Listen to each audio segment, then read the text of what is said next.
सरकारी आश्वासनों से थक चुके दिल्ली विद्युत बोर्ड यानी डीवीबी के पेंशनरों का आक्रोश अब सड़कों पर साफ दिखाई देने लगा है।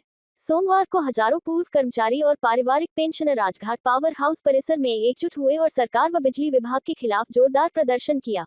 डीवीबी पेंशनर्स एवं कर्मचारी अधिकारी संयुक्त मोर्चा के बैनर तले हुए इस धरने में पेंशनरों ने आरोप लगाया कि वर्षों से उनके वैधानिक अधिकारों को लगातार टाला जा रहा है।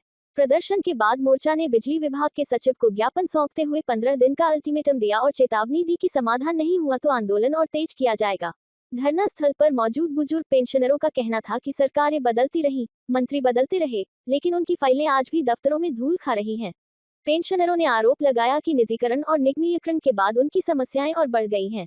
वे आज भी केंद्रीय सिविल सेवा पेंशन नियमों के तहत आते हैं, लेकिन व्यवहार में उन्हें न तो केंद्र सरकार के पेंशनरों जैसी सुविधाएं मिल रही हैं और न ही राज्य सरकार उन्हें पूरी जिम्मेदारी से अपना रही है। पेंशनरों का कहना है कि जानबूझकर उन्हें एक ऐसे बीच के वर्ग में छोड़ दिया गया है जहां उनकी कोई सुनवाई नहीं होती। धरने में सबसे बड़ा और संवेदनशील मुद्दा चिकित्सा सुविधाओं का रहा। पेंशनरों ने बताया कि कैशलेस मेडिकल सुविधा कभी लागू होती है और कभी बिना किसी स्पष्ट आदेश के बंद कर दी जाती है। गंभीर बीमारी की स्थिति में बुजुर्ग पेंशनरों को पहले इलाज के लिए अपनी जेब से पैसा देना पड़ता है और बाद में रिफंड के लिए महीनों तक दफ्तरों के चक्कर काटने पड़ते हैं। मोर्चा ने इसे संवेदनहीन प्रशासन का उदाहरण बताते हुए कहा कि यह व्यवस्था बुजुर्गों के स्वास्थ्य और सम्मान दोनों के साथ खिलवाड़ है। पेंशनरों ने डीवीबी एम्प्लॉइज टर्मिनल बेनिफिट फंड को लेकर भी सरकार पर गंभीर सवाल खड़े किए। शर्मा ये घटक मोर्चे के एक प्रधान पेंशन फाइटर है, इसमें उसका प्रधान वीरेंद्र शर्मा बोल रहा हूँ। हमारी 4-5 मांगे, सबसे मेन मांग कैशलेस की है। कैशलेस हो भी गया था, कुछ लोग चले गए थे कोर्ट में, तो हमारी सरकार से गुजारिश है कैशलेस पैसा भी है, फंड भी है, सब कुछ है, किसी चीज़ का वो नहीं है। देने में कुछ कोर्ट में चला गया केस, कोर्ट ना दे के पेंशन ट्रस्ट दे दे, ये हमारी डिमांड है। और हमारे इनसे पहले जो पावर सेक्रेटरी थे उन्होंने ये डिमांड मान भी ली थी, परंतु अब उनका ट्रांसफर होगा, उसके बाद ये लटकी हुई है। उसके बाद हमारा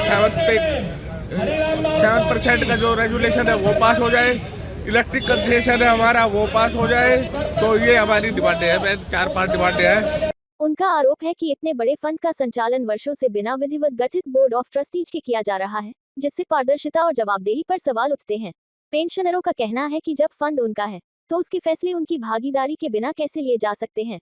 धरने में यह मुद्दा भी प्रमुखता से उठा कि 6ठे और 7वें वेतन आयोग से जुड़ी वेतन पुनरीक्षण समिति की सिफारिशों को आज तक पूरी तरह लागू नहीं किया गया। पेंशनरों ने आरोप लगाया कि कार्यरत कर्मचारियों को तो संशोधन का लाभ मिल जाता है, लेकिन सेवानिवृत्त कर्मचारियों के मामले में सरकार का रवैया हमेशा टालमटोल वाला रहता है। संयुक्त मोर्चा के नेताओं ने बताया कि यह पहला आंदोलन नहीं है। इससे पहले अप्रैल, सितंबर और नवंबर 2025 में मुख्यमंत्री, बिजली मंत्री और बिजली विभाग के सचिव को कई बार ज्ञापन सौंपे गए, लेकिन हर बार केवल विचाराधीन कहकर मामला टाल दिया गया।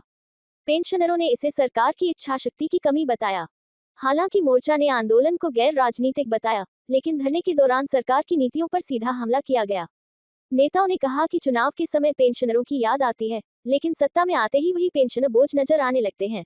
धरने के अंत में संयुक्त मोर्चा ने साफ चेतावनी दी कि यदि 15 दिनों के भीतर कैशलेस मेडिकल सुविधा बहाल करने, ट्रस्टी बोर्ड के गठन और पेंशन फंड से जुड़े मुद्दों पर ठोस निर्णय नहीं लिया गया, तो दिल्ली स्तर पर बड़ा आंदोलन किया जाएगा, जिसकी पूरी जिम्मेदारी सरकार और बिजली विभाग की होगी।